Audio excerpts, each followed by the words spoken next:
Antes da gente começar, eu quero orar e pedir que o Senhor nos ajude nesse tempo. Senhor, nós queremos te pedir para que esse tempo de palavra seja um tempo que a gente consiga render a Ti tudo que nós somos, tudo que nós temos, assim como Maria, que foi cantada, que esqueceu de todas as outras obrigações, de todas as outras coisas que poderiam estar chamando ela para o trabalho, mas ela escolheu a boa parte, aos seus pés. E nós queremos, nesse momento, nessa hora de palavra, ficar aos teus pés, no nome de Jesus. Então, lá na primeira carta de Coríntios, capítulo 2, versículo 12 até o 16, quem conseguiu abrir, diz assim: e nós recebemos o Espírito de Deus, e não o Espírito deste mundo, para que conheçamos as coisas maravilhosas que Deus nos tem dado gratuitamente. 13. Quando lhes dizemos isso, não empregamos palavras vindas de sabedoria humana, mas palavras que foram ensinadas pelo Espírito, explicando verdades espirituais a pessoas espirituais. Mas o homem natural não aceita as verdades do Espírito de Deus. Elas lhe parecem loucura, e ele não consegue entendê-las, pois apenas quem é espiritual consegue avaliar corretamente o que o Espírito diz. Quem é espiritual pode avaliar todas as coisas, mas ele próprio não pode ser avaliado por outros. 16. Pois quem conhece os pensamentos do Senhor? Quem sabe o suficiente para instruí-lo? Mas nós temos a mente de Cristo. Aleluia! Pode sentar no seu lugar que a gente vai conversar mais um pouquinho sobre essa mente de Cristo, que é algo que tem sido assunto comum aqui na nossa igreja. Todos os cultos a gente tem falado sobre essa mente de Cristo. E na Bíblia, o apóstolo Paulo, ele repetidamente roga aos seus irmãos que tenham a mente de Cristo. A gente vê isso em Romanos, quando ele fala: renovem a sua mente com a renovação do Evangelho. Ele fala isso aos Colossenses: tenham a mente de Cristo. Ele fala isso aos Filipenses, ele fala isso aos Coríntios, ele fala isso aos Gálatas: tenham a mente de Cristo. Então, se Paulo repete para todas essas igrejas que eles tenham a mente de Cristo, significa que ter a mente de Cristo é algo importante. E aqui no nosso tema, eu coloquei que ter a mente de Cristo é agir como Ele. Então a gente vai passear um pouquinho sobre essas questões aí da mente, a mente de Cristo, e como isso deve refletir de forma prática na nossa vida. Então, Paulo, ele traz essa urgência de que aquele povo e todas aquelas outras igrejas que nasceram na época de Paulo, que eles tivessem a mente de Cristo. Mas por que Paulo fala isso? Porque provavelmente eles tinham outra mentalidade. Eles pensavam coisas que eram desse mundo. Para quem não sabe, eles viviam numa cultura em que as coisas não eram parecidas com a nossa. Eles viviam na cultura greco-romana, cultura helenística. Então, essa cultura dizia que o mundo ele era governado por diversos deuses e que o dever do homem era trabalhar muito para agradar esses deuses e assim se livrar da sua ira ou dos seus desejos. Mas Paulo ele vem trazer uma novidade. Por quê? Para entender as coisas de Deus é necessário pensar como Jesus e ter essa mente espiritual. E Paulo falou isso ali nos versículos em cima. Paulo ele tinha esse compromisso de que o povo que ele anunciava o Evangelho, a igreja de Colossenses, não foi Paulo que fundou, foi um outro irmão, mas ele escreveu para essa igreja porque ele entendia que as igrejas ali de toda aquela região faziam parte do seu ministério. Ele era o apóstolo aos gentios. Então Paulo ele se esforçava para quebrar o padrão que eles tinham de mentalidade, de cultura, e trazer um padrão que seja um padrão espiritual ou um padrão da mente de Cristo. E aí ele está falando, o homem natural não consegue entender as coisas de Deus. Então a gente consegue perceber que para entender as coisas de Deus é necessário que haja um novo nascimento. E isso é uma coisa muito importante, porque só tendo um novo nascimento a gente vai ter espaço para que o Espírito Santo de Deus ele transforme a nossa mente. Esses dias eu estava conversando com o pastor Arão, porque existem coisas que eu também não entendo. Deus fala, meu Deus, por que o Senhor está falando isso comigo? Eu não consigo entender. E eu lembrei da história de Nicodemos com Jesus. Nicodemos, ele era um mestre da lei. Ele sabia muita coisa da lei e dos profetas. E Jesus disse para ele assim: Nicodemos, você precisa nascer de novo. E isso causou uma confusão tão grande em Nicodemos, porque Nicodemos entendia das coisas que eram terrenas. Ele não entendia das coisas espirituais. E aquilo causou nele uma ânsia, um desejo de entender sobre essas coisas espirituais. Mas os judeus não tinham capacidade de entender sobre as coisas espirituais. Nicodemos talvez fosse a pessoa mais capacitada para entender sobre isso. Só que quando Jesus disse: Nicodemos, é necessário que você nasça de novo, ele não entendeu. Os povos daquela região também não conseguiam entender o que eram as coisas espirituais. É por isso que Paulo fala para eles: percebam as coisas como Cristo percebe as coisas. Mas esse mal, essa doença na mente, não é uma doença só dos judeus ou só dos povos daquela época. Todos nós, por um período, também tivemos esse problema no entendimento. O nosso entendimento também foi alvo da queda que aconteceu em Gênesis 3. E a gente precisa, para começar essa conversa que eu quero ter, entender que o nosso entendimento também necessita da redenção. Tem um filósofo e um teólogo muito antigo chamado Tomás de Aquino, que ele chegou numa conclusão. Ele disse que a queda existiu, o homem foi separado de Deus, só que o nosso entendimento não foi afetado. E muitos cristãos acabaram adotando essa ideia. Isso foi lá nos primeiros séculos da igreja.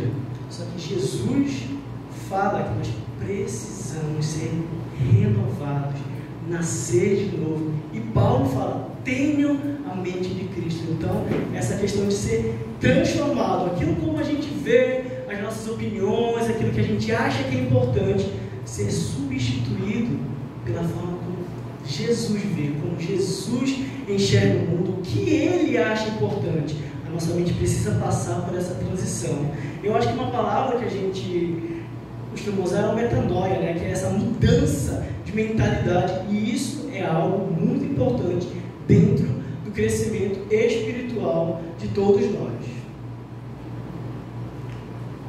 Aqui no primeiro ponto que eu quero trazer para vocês, ele diz que ter a mente de Cristo é viver baseado na palavra. A gente conhece Jesus, a história de Jesus através dos evangelhos, e a gente sabe que tudo que Jesus fazia era baseado na palavra, porque afinal Ele era a palavra encarnada. Então Ele estava encarnando toda a vida de Deus, cumprindo todas as leis de Deus na sua vida. E a gente, graças aos nossos irmãos, tanto do primeiro século, quanto os que lutaram para que a Bíblia estivesse hoje aqui com a gente, que foi uma história muito longa para a gente ter acesso a essa Bíblia, passando até pelos reformadores ali em 1500, a gente tem acesso à palavra de Deus. Então a palavra de Deus, ela também é revelação especial de Deus para a gente. Ela conta a história minha e sua com Deus. Ela está contando a história de redenção, como Deus mesmo solucionou o problema do pecado que aconteceu em Gênesis 3. Então, a palavra de Deus, ela deve ser a base de todas as nossas ações. E para a gente ter uma base sólida, a gente precisa se aprofundar na palavra de Deus. Não adianta a gente olhar para a palavra de Deus como se fosse um manual de instruções ou um livro de receitas. Não. A palavra de Deus, ela faz com que a gente medite e reflita e seja transformado. A palavra, ela é suficiente, e a gente precisa se relacionar com a palavra acreditando que ela tem poder para transformar a nossa vida. Amém? Então, A palavra de Deus, ela conta essa história do homem, que foi criado à imagem e semelhança de Deus, criado bom, conforme tudo que Deus criou. Todas as obras das mãos de Deus são obras boas. Então, toda a criação foi criada boa. Só que em Gênesis 13 a gente conhece a história da queda. Gênesis 3, a gente conhece a história da queda, em que o homem desobedeceu ao Senhor e se afastou dele, e passou a viver longe da sua presença. Só que o próprio Deus interveio, e ele encarnou como homem, morreu e ressuscitou, garantindo que a gente pudesse ser reconectado com Deus. E essa é a história da Bíblia, e ela ainda nos dá esperança para o futuro. Ela fala que Jesus voltará e estabelecerá um reino eterno, onde não mais haverá dor, lágrima, sofrimento. Todas as coisas vão ser renovadas.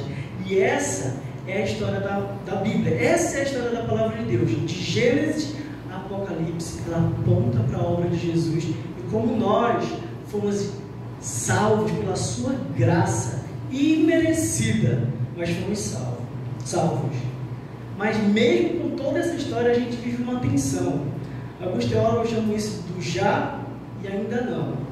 A gente já vive o reino de Deus. Jesus já veio, já morreu por nós.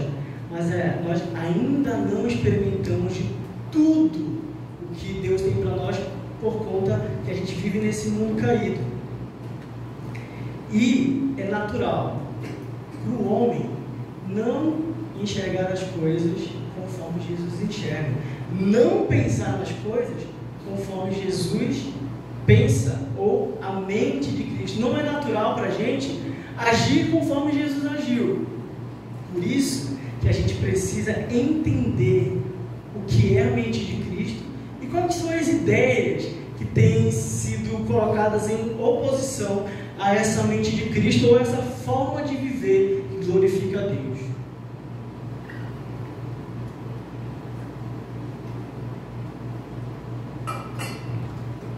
Existem muitas mentalidades que nos afastam de Deus, mas porque a gente tem pouquinho tempo, a gente tem até 45 minutos, 1 hora, eu quero trazer 2 mentalidades que estão hoje nos afastando dessa mente de Cristo.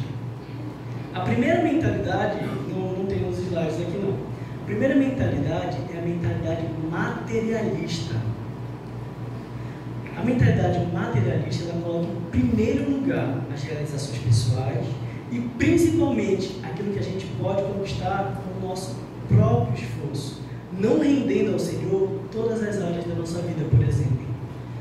A gente vive, quem tem essa mente materialista, vive uma vida fragmentada, onde existem coisas que são, sim, envolvidas com Deus, leitura bíblica, vir para o culto, evangelizar, meditação. São coisas que Deus faz parte, mas a mente materialista, ela também admite coisas em que Deus não tem nada a ver.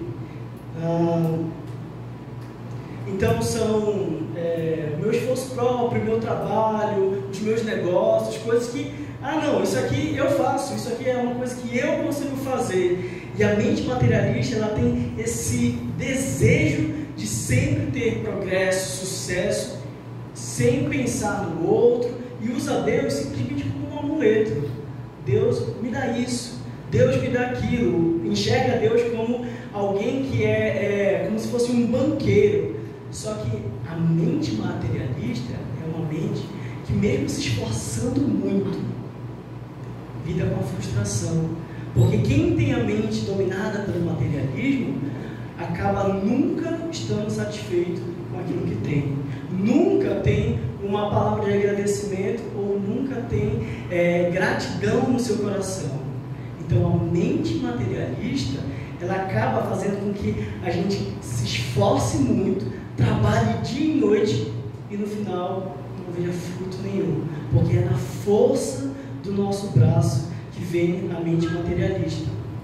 Então a mente materialista, às vezes, quando ela está ali se esforçando, ela se torna uma mente obstinada atrás do dinheiro, ou atrás das conquistas, ou do poder, e acaba vivendo vaidade. Salomão, ele fala para a gente lá em Eclesiastes qual que foi a constatação depois que ele desfrutou de uma vida plena, segundo os materialistas? Ele pensou: tive as melhores casas, tive os melhores cavalos, todas as mulheres que eu quis eu tive. Só que no final eu percebi que tudo isso era apenas vaidade. E a gente vive dentro de um contexto, pelo menos ali em São Paulo, onde eu moro, as pessoas pensam muito no dinheiro. É a cidade que não para. Então, se você vai no metrô 6 horas da tarde, ali tem milhares e milhares de pessoas, todo mundo querendo alcançar um objetivo. Só que nós, quando assumimos a mente de Cristo, nós entendemos que quem dá o nosso pão de cada dia, mesmo com o nosso trabalho, é o próprio Deus. O Salmo 127 diz que é inútil levantar cedo e trabalhar com muito fervor, porque Deus dá aos seus amados enquanto Ele dorme. A gente pode experimentar da bênção do Senhor. Isso somente a mente de Cristo que vai gerar na gente. Eu não estou dizendo que por causa disso eu e você vamos viver uma vida largada. Não, isso aconteceu na igreja de Tessalônica. Os tessalonicenses, eles não queriam mais trabalhar. E a desculpa deles era a seguinte: Jesus vai voltar, para que eu vou trabalhar? Para que eu vou me esforçar? Então eles davam um mau testemunho na sociedade, justamente porque eles tinham uma esperança. Só que essa esperança, ela não era fundamentada na mente de Cristo. Então Paulo fala para eles: sejam o melhor testemunho. E aí, a mente materialista, ela também invade as nossas igrejas. A gente tem muita igreja hoje que é dominada não pela mente de Cristo, mas pela mente materialista. E o nome disso dentro das nossas igrejas é a teologia da prosperidade. Eu sei que você já ouviu falar sobre isso.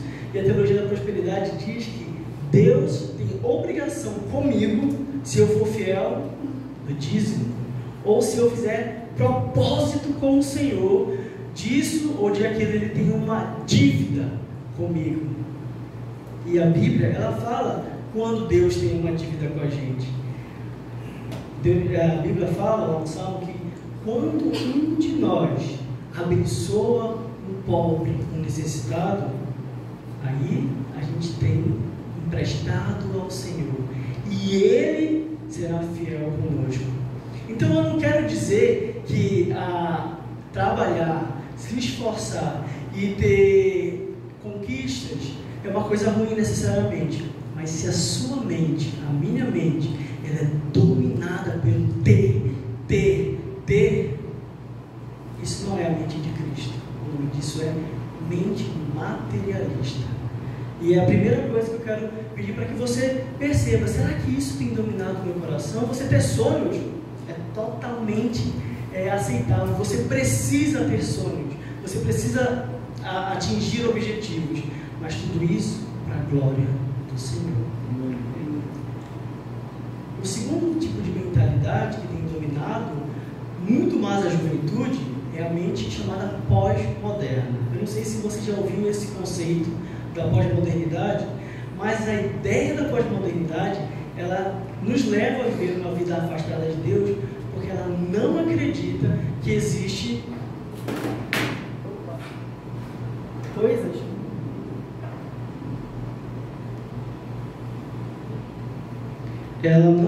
que existem coisas com começo, meio e fim. A mente pós-moderna, ela tem dominado todos os lugares, porque ela é contra qualquer tipo de verdade absoluta. A mente pós-moderna, ela prega que cada um tem a sua verdade. Existem verdades particulares. Então, hoje eu penso isso e amanhã eu posso mudar, porque essa é a minha verdade. Quem já ouviu esse termo? Essa é a minha verdade. Eu já ouvi tantas vezes e a gente sabe que só existe uma verdade. E essa verdade é Jesus Cristo. A mente pós-moderna, ela também tem seduzido muitos jovens e adolescentes por aí, porque ela coloca cada um deles num lugar de destaque e anula a família, anula Deus, anula o estudo, e aí acaba que a gente vive uma sociedade que não tem começo, não tem propósito, não tem fim. E a pós-modernidade, ela é a mãe, por exemplo, da ideologia de gênero. Ela é mãe da justiça social como redenção. Vocês já viram, né? O feminismo, a cultura negra, essas coisas são todos frutos da pós-modernidade. E a gente precisa entender que se a nossa mente é dominada por esse tipo de pensamento, nós precisamos render a nossa mente a Cristo mais uma vez. E aí, dentro das nossas igrejas, também existe muito da pós-modernidade. Aqui na nossa igreja, graças a Deus, eu não vejo isso. Mas, gente, existe uma teologia chamada teologia liberal. Não sei se você já ouviu falar sobre isso. Mas a teologia liberal, ela diz que tudo bem você praticar coisas erradas. Deus, ele te aceita do jeito que você é. E a Bíblia começa a ser colocada de lado. Nos púlpitos dessas igrejas liberais, começa a ter discurso a respeito de racismo, simplesmente, a respeito de desigualdade social. E eles não falam o nome disso. O nome disso é pecado. Só existe racismo, feminicídio, só existe injustiça social por causa do pecado e da mente do homem. Mas essas igrejas que são de teologia liberal, elas amenizam o efeito do pecado e dizem que são ações humanas que vão resolver problemas dos homens. E eles estão falando exatamente isso. O sacrifício de Jesus não serviu para nada. Porque se eu colocar comida na mesa do pobre, está tudo certo. Se eu colocar uma mulher para ser, sei lá, presidente do Brasil, está tudo certo. E não. A teologia liberal, ela tem o desserviço de anular o que as boas novas pregam. Que Jesus morreu e ressuscitou e resolveu o problema do pecado no seu sacrifício. Então, a mente materialista e a mente pós-moderna, elas acabam que são os dois dilemas que a gente vive hoje em dia como sociedade moderna. Mas a mente de Cristo, ela é baseada na palavra. E é essa mente que eu e você devemos buscar. E quando a gente fala que a mente de Cristo é baseada na palavra, a gente precisa lembrar do mandamento mais importante que Jesus deixou. Queria pedir para você abrir a sua Bíblia lá em Mateus 22, no versículo 34.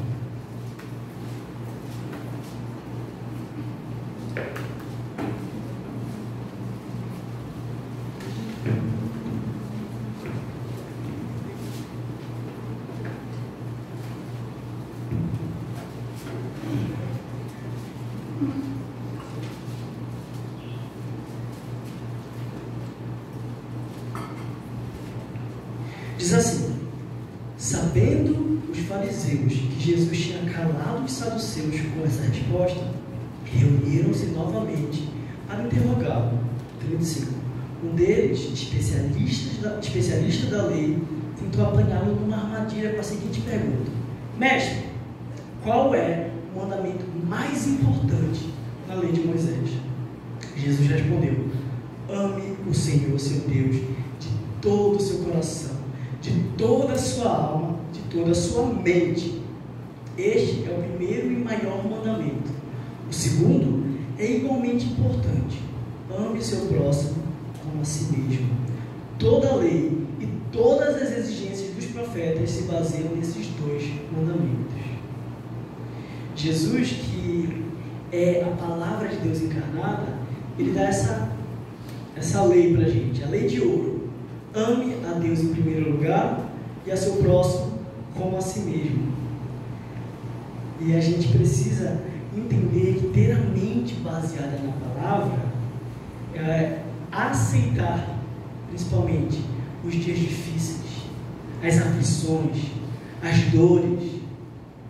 A palavra diz que nós vamos passar por todas essas coisas. Só que essas coisas não abalarão a nossa esperança. Porque a nossa esperança é o próprio Deus vivo que se envolve todos os dias da nossa vida. E Ele diz: eu estarei com vocês todos os dias até que o fim venha.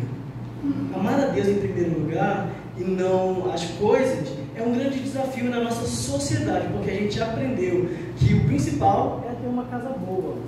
A gente aprendeu que o principal é ter uma estabilidade financeira. A gente aprendeu que o principal é estudar, estudar, estudar. Mas o principal é conhecer a Deus e se relacionar profundamente com Ele. O pastor Arão sempre fala, buscar em primeiro lugar o reino de Deus e as demais coisas virão. A palavra de Deus nos fala isso. Mas às vezes a gente muda a prioridade e a gente acaba vivendo um estilo de vida que não é semelhante àquilo que Jesus pediu para que a gente vivesse. O mandamento do amor, ele também nos ajuda a encontrar a resposta para aquela ideia da pós-modernidade. Porque a pós-modernidade diz, você tem a sua verdade e você vai viver baseado nisso. Assim, o segundo mandamento, que é tão importante quanto o primeiro, diz, ame o próximo. Ele está incluindo o seu irmão na sua vida com Deus.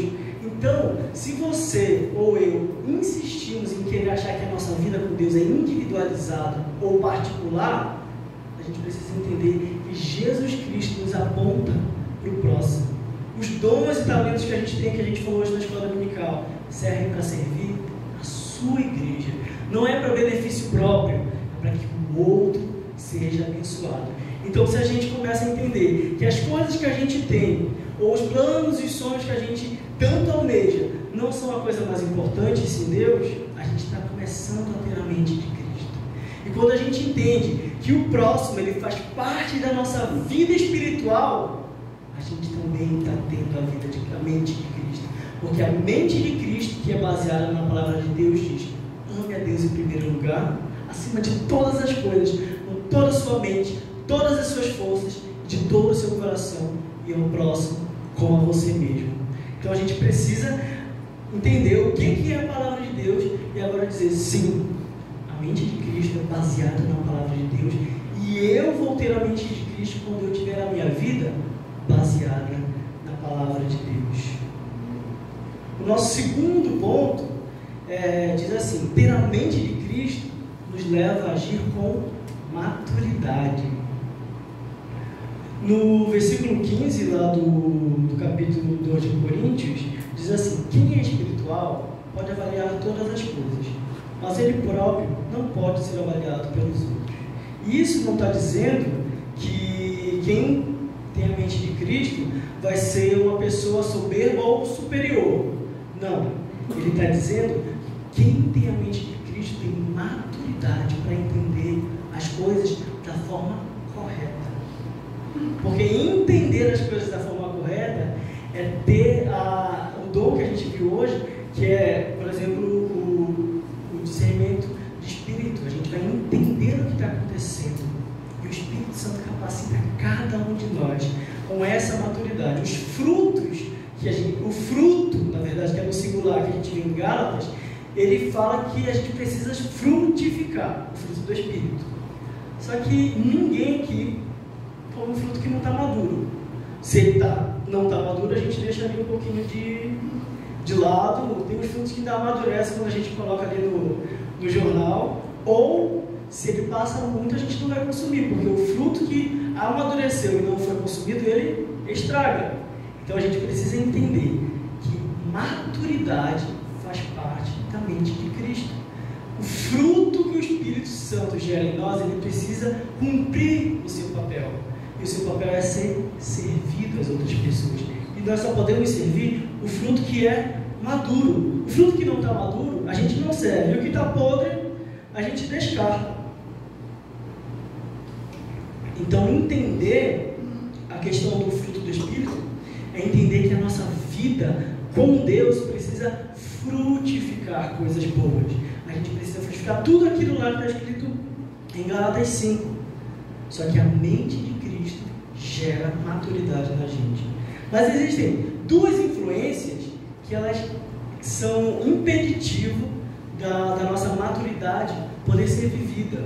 É esperável que nós que somos cristãos, nós que somos pessoas que vivem um relacionamento de discipulado, que vimos aqui para a igreja todos os finais de semana, prestamos contas das coisas que o nosso coração tem lutado, oramos, confessamos nossos pecados dentro do relacionamento do discipulado, a gente vai adquirir maturidade. É isso que é esperado de nós.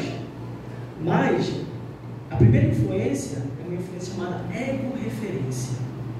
A ego-referência, ela é quando uma pessoa pega toda a sua história, tudo aquilo de mal que aconteceu com ela, e coloca isso como a base da sua vida.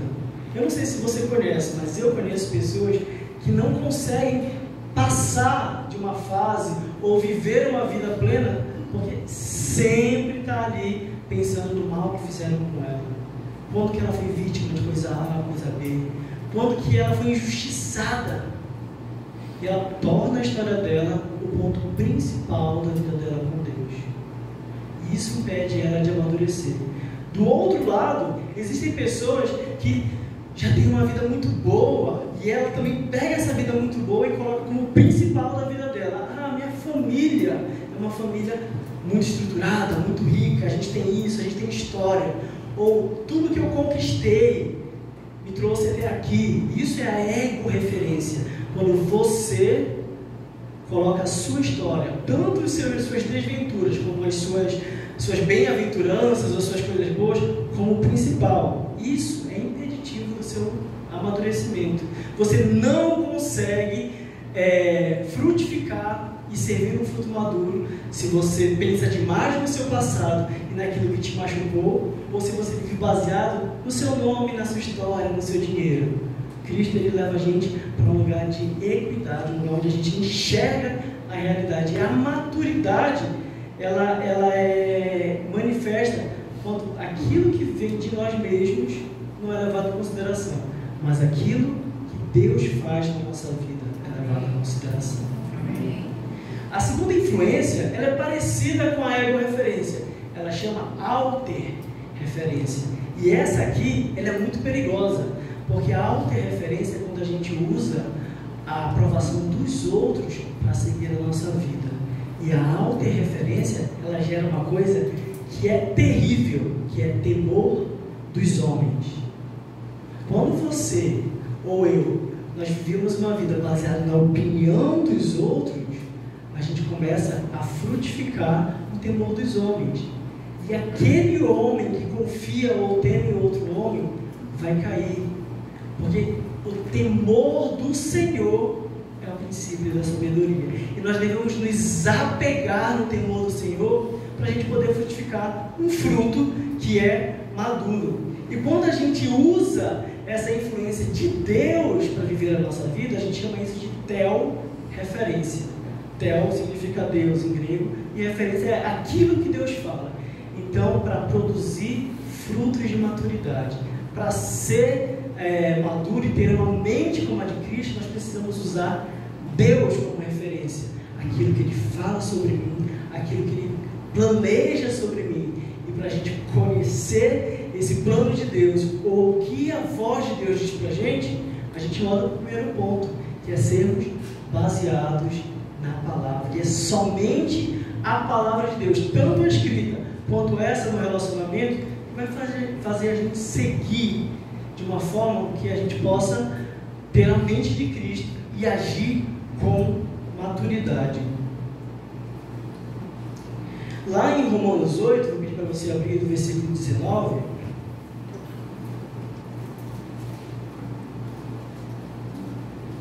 Paulo, ele está falando para os romanos a seguinte coisa, Romanos 8, versículo 19 até o 21. Pois toda a criação aguarda com grande expectativa o dia em que os filhos de Deus serão revelados.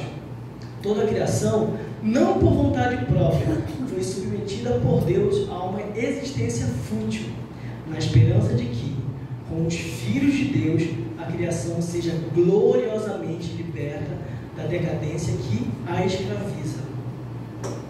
Quando Paulo escreveu essa parte aqui da carta aos Romanos, quando ele fala, toda a criação aguarda a manifestação dos filhos de Deus, ele usa um termo que é o termo ruios.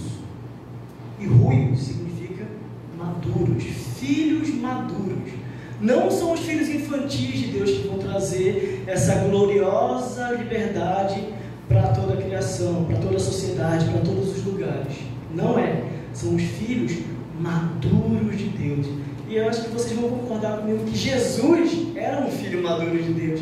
Ele foi o primogênito, aquele que começou toda a redenção de todas as coisas e nos convida a fazer parte disso. Então, maturidade é uma coisa muito importante para que a gente possa experimentar a mente de Cristo. E quando eu falei sobre a ego-referência e a tel-referência, eu quero te encorajar, meu irmão, a não levar em consideração ou a mal tudo que os outros fazem contra você. Às vezes, a gente ouve palavras e a gente leva para o coração de um jeito tão errado que a gente começa a gerar maldade, maledicência, coisas ruins no nosso coração, porque a gente não tem nem coragem de questionar o nosso irmão o porquê que ele falou aquilo. E vocês lembram que eu falei que dentro da palavra de Deus, o outro é parte importante da nossa vida com Deus. Então, excluir o outro da sua vida com Deus não é uma opção. A opção é que a gente haja com maturidade, não levando tudo como se fosse uma ofensa pessoal. E se isso acontecer, abrir espaço para que haja perdão, para que haja transformação, restauração de relacionamento. Eu sei que no dia a dia as coisas parecem difíceis demais, mas ter a mente de Cristo é abandonar essas ideias, esses sentimentos, essas emoções e substituir por todas as coisas que Jesus nos pede para viver. Amém?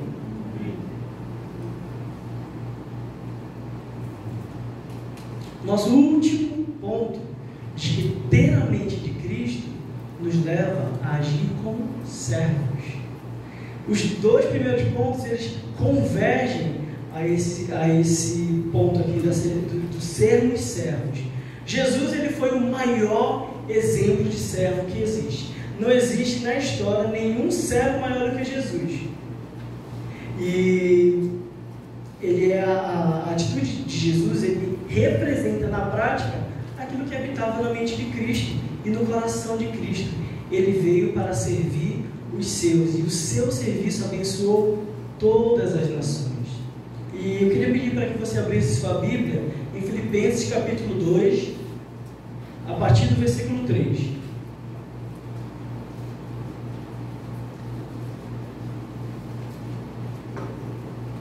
Olha o que Paulo fala aos Filipenses, no capítulo 2, versículo 3.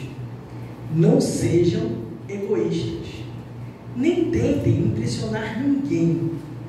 Sejam humildes e considerem os outros mais importantes que vocês. Não procurem apenas os próprios interesses, mas preocupem-se também com os interesses alheios. 5. Tenham a mesma atitude demonstrada por Cristo. Esse versículo 5, ele é um versículo muito curioso. E ele sempre me chamou muita atenção. Por quê? Quando eu li a primeira vez, eu tinha uma Bíblia NVI. Aí falava assim: tenha a mesma atitude demonstrada por Cristo Jesus. Mas quando a gente vai ver em uma Ara, por exemplo, diz assim: tende em vós o mesmo sentimento que houve também em Cristo Jesus. E se a gente pega uma outra versão, diz assim: seja o modo de pensar de vocês o mesmo que o de Cristo Jesus. E aí cada versão traz uma palavra diferente. Isso me deixava assim curioso. Aí eu fui ler um livro um dia, um livro chamado Inteligência Humilhada, se você puder ler esse livro do pastor Jonas Madureira. E ele fala sobre esse versículo. O porquê que uns tradutores da Bíblia falam tem a atitude, outro tradutor diz tenha o sentimento, e o outro tradutor diz tenha o pensamento de Cristo. E aí ele foi para os originais. E aí quando a gente quer saber alguma coisa da Bíblia, a gente volta nos originais. Porque as línguas são limitadas, e o português também é limitado. E olha que o português é uma das línguas que tem mais palavras e mais termos e mais, como é que chama? Quando a gente faz a conjugação dos verbos, a gente tem conjugação assim para dar e vender. No inglês é uma palavra, duas palavras. No inglês tem 500 tempos verbais. mas o inglês também é limitado. E aí, lá no original, diz assim: tenham a mesma, a palavra é, acho que eu não botei ali, frônese. Tenham a mesma frônese de Cristo. Quando ele falou: não sejam egoístas, pensem nos outros, ajam dessa forma, não pensem que seus interesses são mais importantes, mas pensem no interesse dos outros e tenham a frônese de Cristo.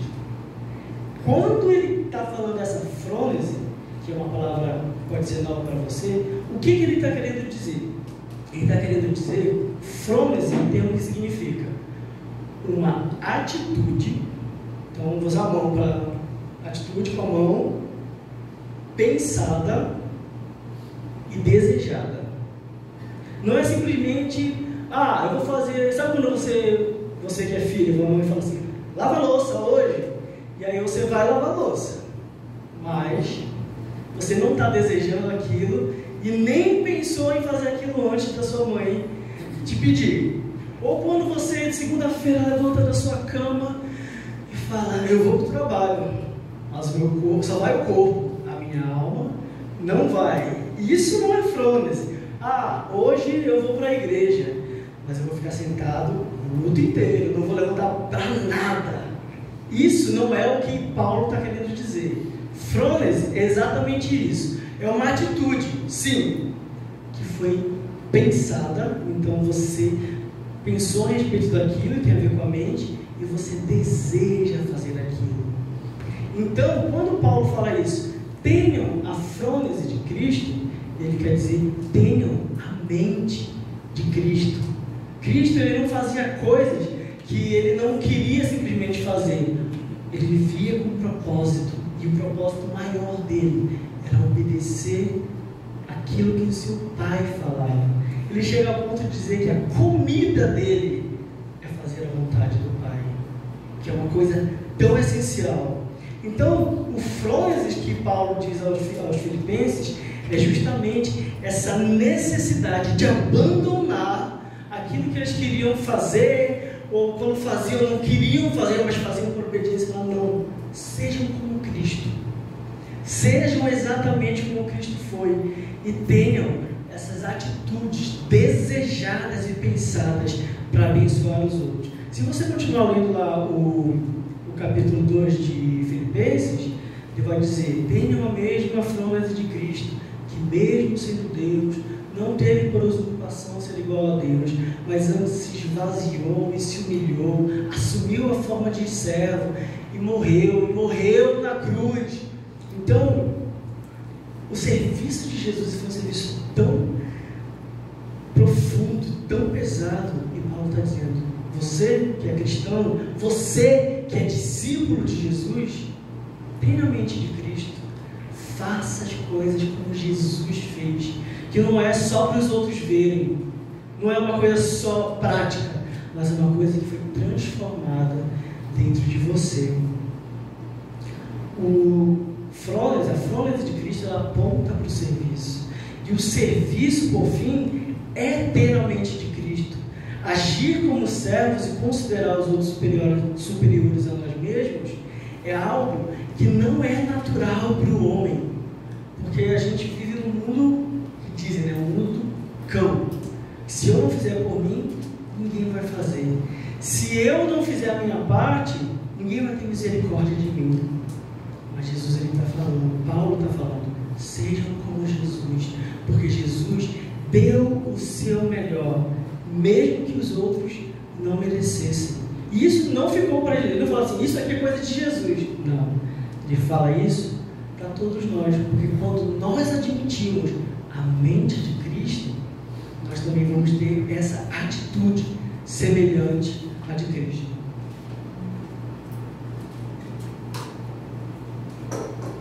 Mas para ter uma atitude semelhante à atitude de Cristo, nós precisamos render tudo que nós somos, os nossos pensamentos, os nossos sentimentos, as nossas ações, ao poder do Espírito Santo.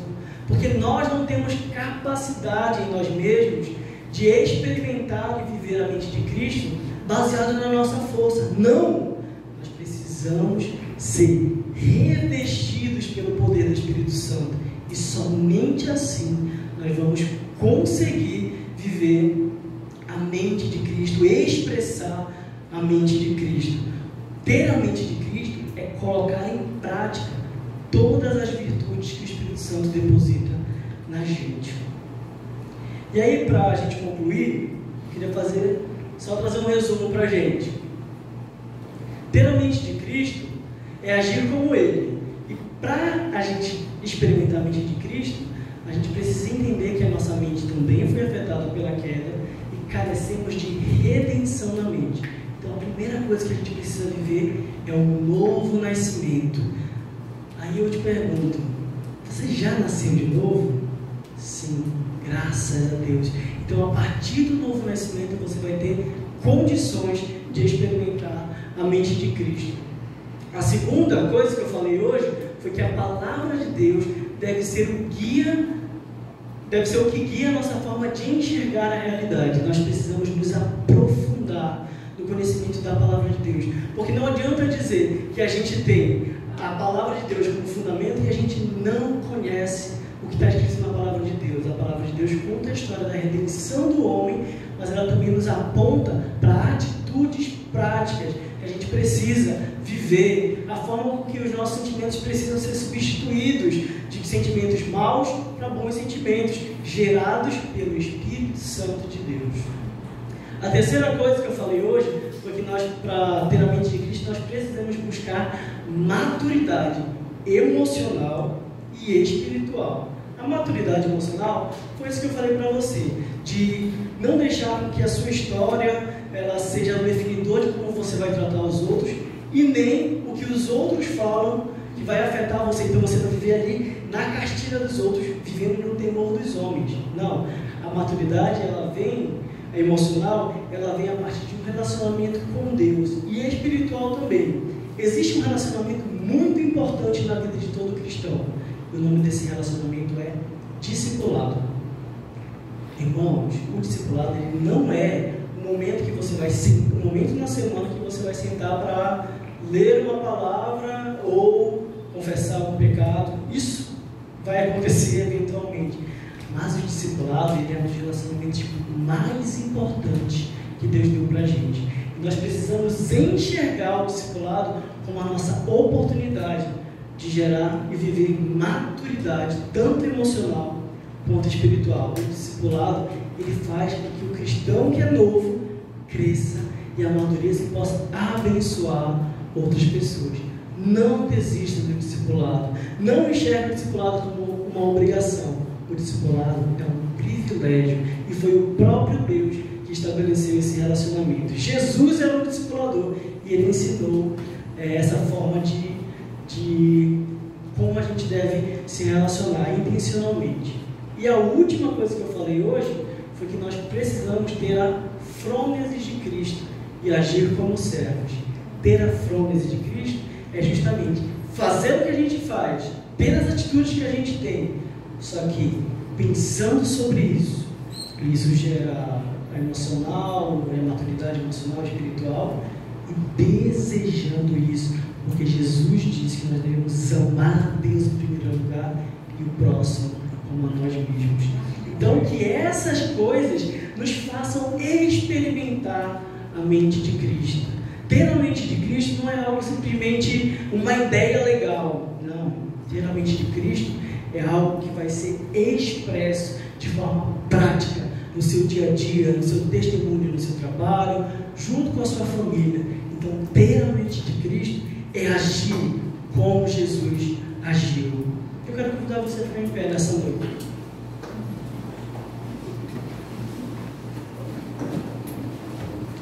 Senhor, nós queremos pedir para que o Senhor abençoe o nosso coração com essa palavra. Que o Seu Espírito Santo seja como um selo que não deixa que essas coisas que a gente entendeu hoje sejam roubadas pelo inimigo. Senhor, eu peço para que cada um de nós que tenha enfrentado qualquer tipo de dilema, qualquer tipo de dúvida a respeito de quem o Senhor é, ou o que ocupa a sua mente, que essas coisas cessem, mas que a gente se envolva no conhecimento da Sua palavra, Pai. Eu peço para que no nome de Jesus os nossos corações eles sejam rendidos ao Senhor, a ponto da gente querer fazer as coisas como o Senhor fez, sem medo do que os outros vão falar, sem medo de perder, porque o Senhor nos garante a vitória. E viver junto com o Senhor, da forma como o Senhor quer, é aquilo que nos garante que nós estamos vivendo da forma correta. Então eu peço, Pai, por cada um dos meus irmãos, para que o Senhor nos abençoe com a mente de Cristo, Pai. Muda no coração deles o que precisa mudar, muda na mente deles o que precisa mudar, muda na motivação deles o que precisa mudar, conforme a sua vontade.